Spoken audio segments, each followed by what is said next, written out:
देश को आपके बीच में रखने से पहले मैं बहुजन समाज में जन्मे संतों, गुरुओं, महापुरुषों में विशेष रूप से भारत में सामाजिक क्रांति के पितामह, शिक्षा की ज्योत जलाने वाले महात्मा ज्योतिबा फुले, बहुजनों के आदर्श और भारत में आरक्षण के जनक कुंभी राजा राजऋषि छत्रपति साहू जी महाराज, सही मायने में शोषितों की लड़ाई को पूरे भारतवर्ष में कामयाब बनाने वाले भारतीय संविधान के निर्माता विश्व रत्न बोधि सत्य बाबा साहब डॉक्टर भीमराव अंबेडकर जी को और उनके बाद उनके इस कारवा को भारत की बदली हुई परिस्थितियों में एक नई दिशा देने वाले वामसेफ DS4 और बहुजन समाज पार्टी के संस्थापक, इस सदी के महानायक मानवर श्री कांशीराम साहब के चरणों में श्रद्धा सुमन अर्पित करते हुए मैं बहुजन समाज पार्टी की राष्ट्रीय अध्यक्ष, आबादी के हिसाब से इस देश के सबसे बड़े सूबे उत्तर प्रदेश की चार बार लोकप्रिय, जनप्रिय, न्यायप्रिय मुख्यमंत्री रही, संसद की शेरनी, आयरन लेडी परम आदरणीय बहन कुमारी मायावती जी को अपना आदर्श और प्रेरणा स्रोत मानते हुए उन्हें अपने हृदय की गहराइयों से कोटि कोटि आभार व्यक्त करता हूं कि उन्होंने मुझ जैसे एक छोटे से कार्यकर्ता को न सिर्फ उत्तर प्रदेश के उच्च सदन में भेजने का काम किया, बल्कि देश के सर्वोच्च सदन राज्यसभा में बोलने और बैठने का अवसर प्रदान किया। आज इस कार्यक्रम में हमारे साथ मंचासीन हमारे इस महाराष्ट्र प्रदेश के डायनामिक प्रदेश अध्यक्ष एडवोकेट सुनील डोंगरे जी, आपके इस क्षेत्र के प्रभारी भाई किरण अल्लाट जी, जिला अध्यक्ष प्रवीण जी और यहाँ पर उपस्थित हमारे सम्मानित सभी साथियों, ये आत्मसम्मान का आंदोलन है। इसमें किसी को भी निमंत्रण भेजने की जरूरत नहीं है। इस आंदोलन में शरीक होने के लिए आपके अंदर का जमीर जागा होना चाहिए था।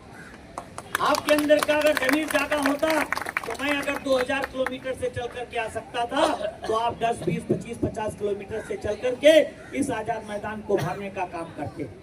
लेकिन साथियों, फिर भी मैं आदरणीय बहन जी का धन्यवाद देता हूं कि उन्होंने उनके आह्वान पर पूरे देश में, आप लोग साथियों टीवी उठा करके देख लीजिए, सोशल मीडिया पे देख लीजिए, करोड़ों की संख्या में बाबा साहब के अनुयायी अमित शाह की उस अभद्र टिप्पणी के विरोध में सड़कों पर उतर आए। देश की सरकार हिल गई है साथियों, क्योंकि अमित शाह जो खुद कड़ी पार थे साथियों, उन्होंने तमाम बातें की। उन्होंने कहा कि फैशन बन गया बाबा साहब का नाम, तो उन्होंने कहा मैं उनसे पूछना चाहता हूँ, उन्होंने कहा कि अगर इतना नाम भगवान का लिया होता तो आपको 7 जन्म तक का स्वर्ग मिल गया होता। तो क्या अमित शाह जी को, उनके बुजुर्गों को, उनके पूर्वजों को स्वर्ग मिला है? उनको पता है कि स्वर्ग और नरक क्या होता है?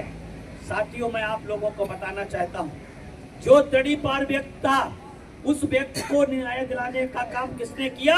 हमारे मसीहा बाबा साहब के सम्मान में साथियों संविधान में देने का काम किया।